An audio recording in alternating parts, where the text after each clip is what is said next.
At this time, I'd like to invite Lisa Schmidt. She's from the Air Force Civil Engineer Center and is the Execution Branch Chief in the Real Estate Development Division from San Antonio. Lisa Schmidt.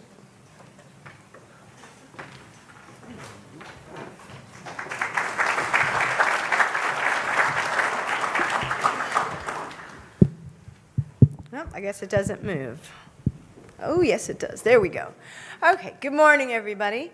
And I'm sure that most of you, if not all of you, have heard the term enhanced use lease or EULs before, but I don't know if you are aware that EULs actually have a superhuman power. So it seems that when the human mind comes in contact with EUL, it worms its way into the human brain, and then it does this fantastical shape-shifting and becomes something absolutely different in every single person's mind, oftentimes not resembling at all what an EUL truly actually is. And so our purpose in being here today as a part of the Industry Day is to help provide clarification for what an EUL is, and particularly in terms of an EUL in its application here as part of the Tyndall rebuild, and also specifically in terms of pertinence to industry perspective. So let's go ahead and jump in here. So what exactly is an EUL? In basic and simple terms, it is essentially a lease between the Air Force. A lease is a lease is a lease, but it's not. So a lease with a third party for our underutilized property that we wish to leverage for return of value to the Air Force. They typically are rather long-term leases. Think along the magnitude of 20 to even 50 years, and in some cases, longer than that. So you can imagine that we in the Air Force, as stewards of our installations of today, which we will be turning over to future generations, we take it very seriously how we work together in the planning and the execution of these very long-term deals. One of the most important aspects we can take away from today about understanding what an enhanced use lease is that the project, the enhanced use lease project, not what we might choose to do with the rent consideration that we get from it down the road, but the enhanced use lease project itself is actually a commercial development, strictly commercial development. It's not for a federal requirement, it's not for an Air Force requirement, and it should have no dependency upon the Air Force for its viability. So that enhanced use lease project, whatever line of business it may be in, is intended for public use. It's not going to be restricted to Air Force use. So that's really important because that's a lot of times where the shapeshifter gets in there and tries to twist things around in terms of what a concept for a particular enhanced use lease project might look like.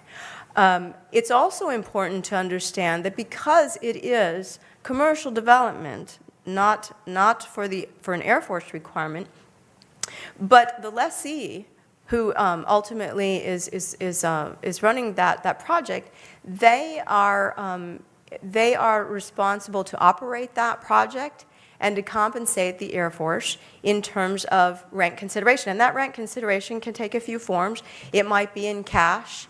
It might be as in-kind consideration in lieu of cash. It may be a combination thereof. And obviously, we have to relate that to what the property that the Air Force is putting forth for this opportunity, what is that property actually worth in terms of evaluation? That helps us build the realm within which what is the magnitude of this project potentially going to look like.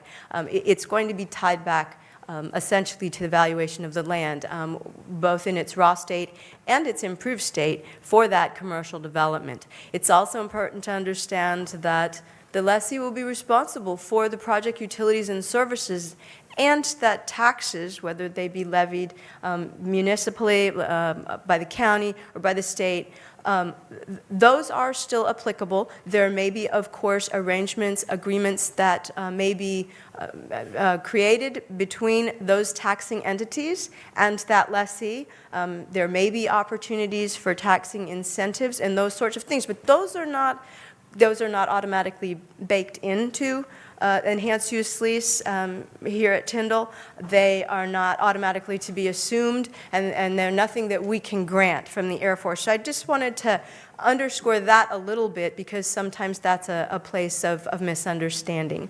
And you know, ultimately, if we can do this right, I think we've highlighted several times today where there can be a lot of synergy and a lot of mutual benefit gained by not only the Air Force, and not only the lessee, whether it is a developer, a utility company, or perhaps a county or a municipal organization that wishes to be the lessee, and to the local community itself. And that's what we work very hard together with the installation to strive towards, and what we have had success with at other bases. So if it's not for Air Force requirements, then what the heck is the goal and objective of having an EUL in terms of the Air Force's perspective? Well, it's to monetize our non-excess property. You know, we do have a property, as you've seen from many of the maps. There's a lot of conceptualization going on right now, and all of that, every acre is not going to be taken up by the installation development plan today or for the foreseeable on the horizon. And so the goal of the enhanced use lease is to leverage that land and to truly maximize benefit and return to the Air Force. In other words, make money, show me the money. I know that's a little bit different. We're used to typically meeting mission requirements. We're not typically in the mode of driving actual profit to the Air Force, but that is specifically what we are tasked to do in a creative fashion to make the most, especially in a fiscally tight environment, to pull in other ways of leveraging third-party financing to the benefit of funds that can then be used back towards installation sustainability. Clearly, any development from a project, even though it's not meeting an Air Force requirement, is going to need to be compatible with the Air Force mission. And so those are considerations that will be consistently looked at and worked through the process and through negotiations. And we talked, again, these are typically long-term projects for a variety of reasons. And so it is an objective, it is a key objective from the get-go, right from when we, infancy, start thinking about what some of these project concepts might truly look like, long-term viability of the success of that project, and therefore returning long-term return to the Air Force is obviously going to be really important. So let's talk a little bit about EUL solicitation, because that is different somewhat from traditional acquisition solicitation framework. We're not, in an EUL solicitation, we're not awarding a contract, right? We're talking about a lease here. Nonetheless, we have fashioned our process to be FAR-like. So we are not tied to federal acquisition rules because it is not a contract, it is a lease, and therefore regulatorily we're not required to do so. However, in order to have a repeatable, defensible, auditable program, among other reasons, we have based the enhanced use lease solicitation process, we have based it on a very FAR-like structure. And ultimately, the intent is to provide a competitive process, because we are required to compete enhanced use leases. We're intending to provide a competitive process that will first define what are the Air Force requirements of that project to those who may be interested in responding to the solicitation. We don't want you starting from the dark. That's very difficult. That's not a fair position to put you in. Everyone's time is highly valuable, and so using our solicitation process of putting out a request for qualification, we are identifying what are the Air Force requirements for this project. Hopefully that's not confusing when I said we're not meeting an Air Force requirement, such as a mission requirement. But there are still going to be parameters within which we expect the proposal to come back. And then that RFQ is intended, unlike the acquisition we were talking about earlier, the EUL solicitation, the RFQ is intended not to award a contract coming out of source selection, but rather to select a qualified lessee, or perhaps multiple qualified lessees if we are fortunate enough to receive multiple packages which are well evaluated through source selection against the original RFQ. And that is definitely a possibility. So when we get to that point, and we're not there yet, we're working close with the installation. I think we're getting close, but we're not quite there yet. But once we are, the EUL opportunities are posted on FedBiz Ops. We will hopefully do several other things to also get the word out there through multiple platforms to help promote the opportunities out there. And I mentioned that we may get several offers, proposals from offers which meet the RFQ and evaluate well. And in that case, we will rank them if the proposals are for the same part of the parcel. We may also receive proposals that address different areas and are geographically not overlapping one another and could have multiple proposals we are considering at once.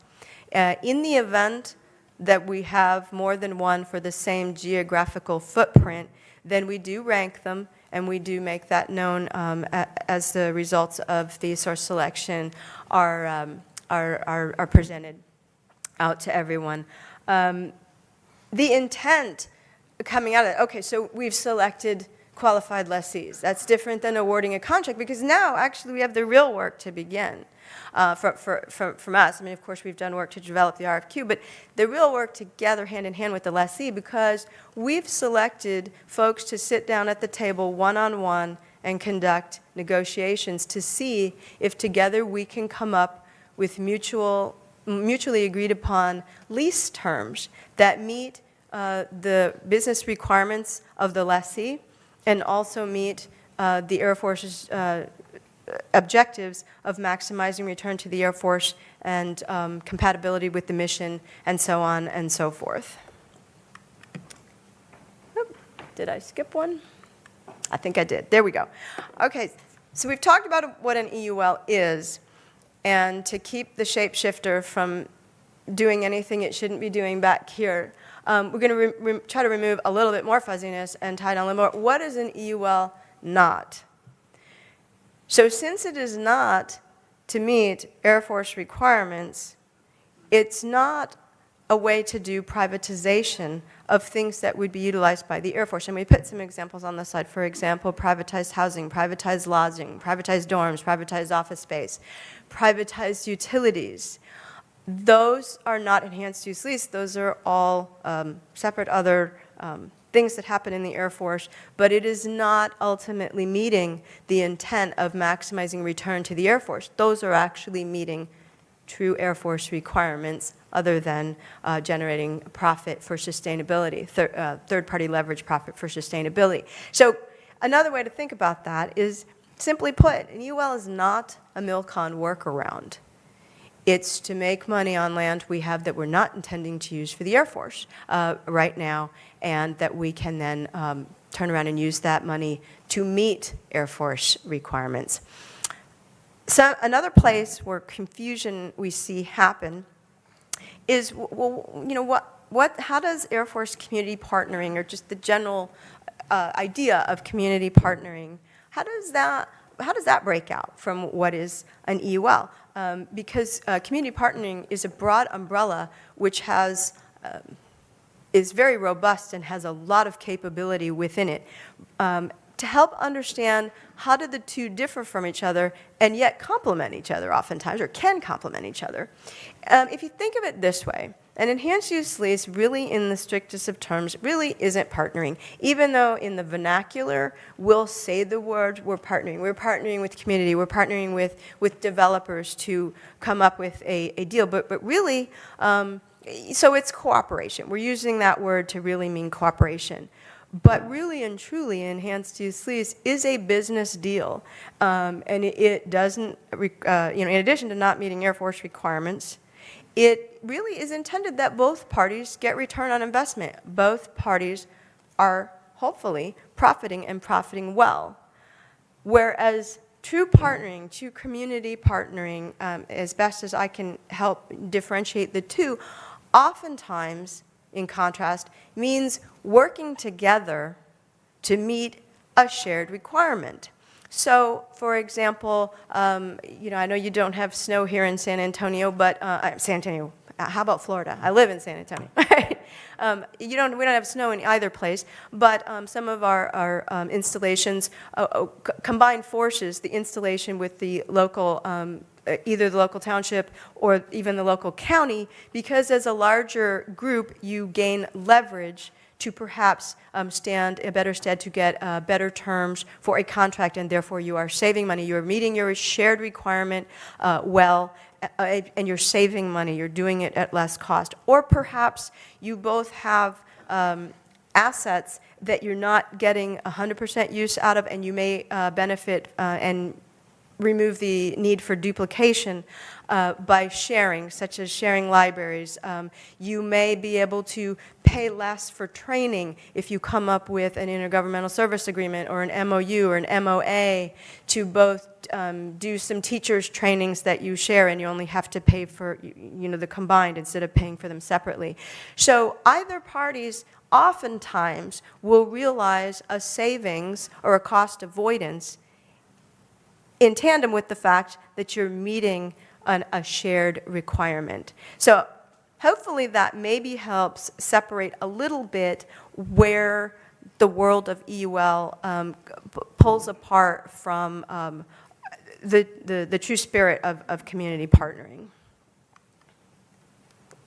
As far as EUL successes to date, we have a dozen signed leases in the enhanced use lease portfolio, several examples here on the screen. And you'll see at the top we're talking about commercial EUL projects. Those are, when I said EUL projects, those are the commercial development, where people, where the things get gray and sometimes causes confusion and the shape shifting is that we then sometimes say, hey, you know, instead of cash, we know that we would like this particular facility or energy resiliency infrastructure or what have you as a payment in lieu of cash. So we've also shown on this screen some examples of in-kind consideration. But just please remember, those in-kind considerations, that's the rent. That's show me the money. That's not the project itself, which is the commercial development, which obviously drives the profit, which in turn gives the reason for why hopefully third parties will want to come and lease our underutilized Air Force land. As far as next steps here at Tyndall, we're working together with the installation to go ahead and identify and prioritize the potential parcels for EUL commercial development. There's some ideas, some things beginning to crystallize, and we're working towards that with them. And once we get there, we will be putting out the solicitation for the RFQ, as I mentioned, and we hope and count on and truly appreciate those who will be interested in responding to the RFQ with proposals. We welcome the discussion of ideas for potential concepts. On a side note, the Air Force does not accept unsolicited proposals per se, because even though it sounded good on paper, in practice it really just wasn't working well, and it was especially causing a waste of time and effort on the part of the industry. So we've learned that the best way to go is to do the proper steps for putting out the RFQ and then inviting the responses thereto. But nonetheless, we still are very open to discussion of concepts, which is why we have made available some one-on-one sessions this afternoon. Before I came up, I think there were 2 slots empty. We just plan a 15-minute time so that you can have some, you don't have to speak in front of the entire group. And it looks like we have 1 slot left, in my understanding. Now, of course, after I've told you everything that I've told you, maybe half of you on that list are going, that is not what I thought I was getting into. So if you've changed your mind, it's okay. We're not going to hold it against you. You can cross it off the list. But for those of you who would like to chat, we look forward to talking to you. We look forward to working with all of you. And our motto is, it's never dull. Enhanced use leases are incredibly fascinating to work, and I hope we get the chance to work one with you. Thank you.